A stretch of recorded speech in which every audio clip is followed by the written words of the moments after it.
American popular music has lost a giant.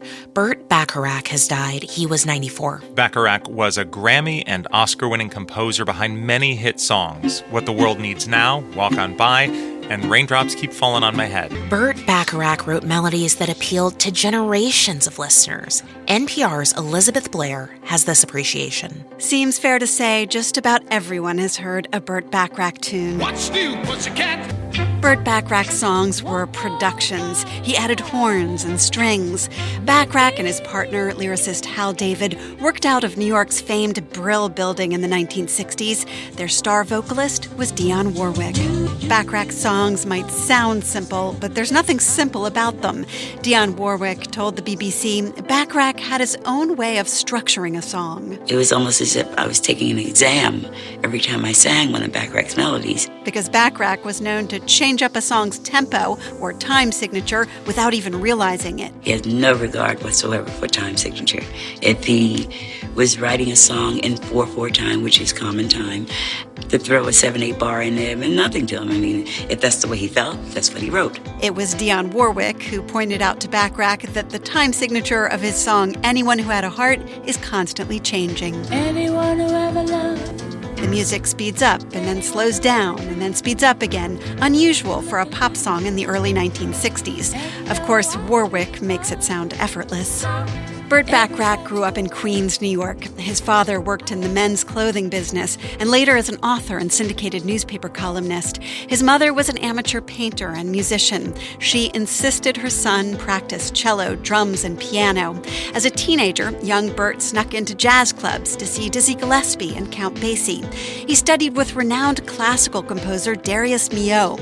Bacharach told NPR he was afraid the composer wouldn't like a piece he wrote for the class because it didn't fit into the modern style they were learning. I was very, very reluctant when it came to the second movement because it was quite melodic instead of being harsh and dissonant and avant-garde. And he took me aside afterwards. And maybe he sensed what I felt. His observation was, never be ashamed of something that's melodic, that one could whistle.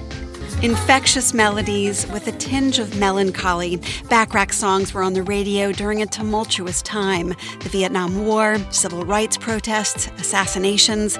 There's an ache in the songs he wrote with Hal David. As an adult, Bacharach was a known charmer and something of a playboy. He married 4 times. But he also knew loneliness.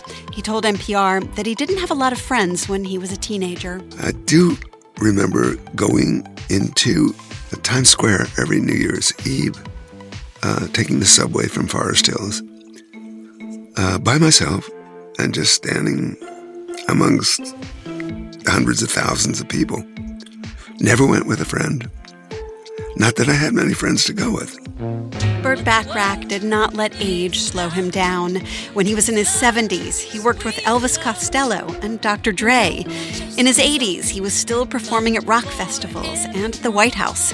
He and Hal David had a falling out in the early 1970s when they worked on Lost Horizons, a movie that flopped. They didn't speak except through lawyers for nearly 10 years. Eventually, they made up and even worked together again.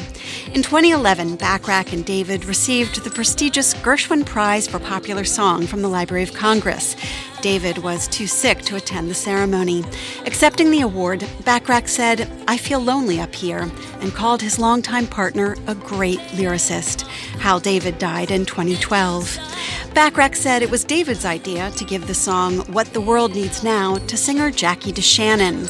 Like so many of their songs, it became a top 10 hit that feels timeless. Okay, so I have to confess, I did not realize that Burt Bacharach was a Tiny Desk performer. Did you know this? Chief among his accolades, he is an alum of the Tiny Desk, although there's an asterisk next to it because he was not physically in the building at the Tiny Desk. He did a Tiny Desk concert during the pandemic, part of NPR Music's Tiny Desk Home series, where he joined another powerhouse songwriter, Daniel Tashin, doing a few songs from their recent collaborative EP, Blue Umbrella. And what amazes me is that he was as productive and creative as ever all the way into his 90s. I mean, it's like you were saying to me earlier, you may not necessarily know that he was behind the song, but when the notes of the song play, you know the definitely song. know the song.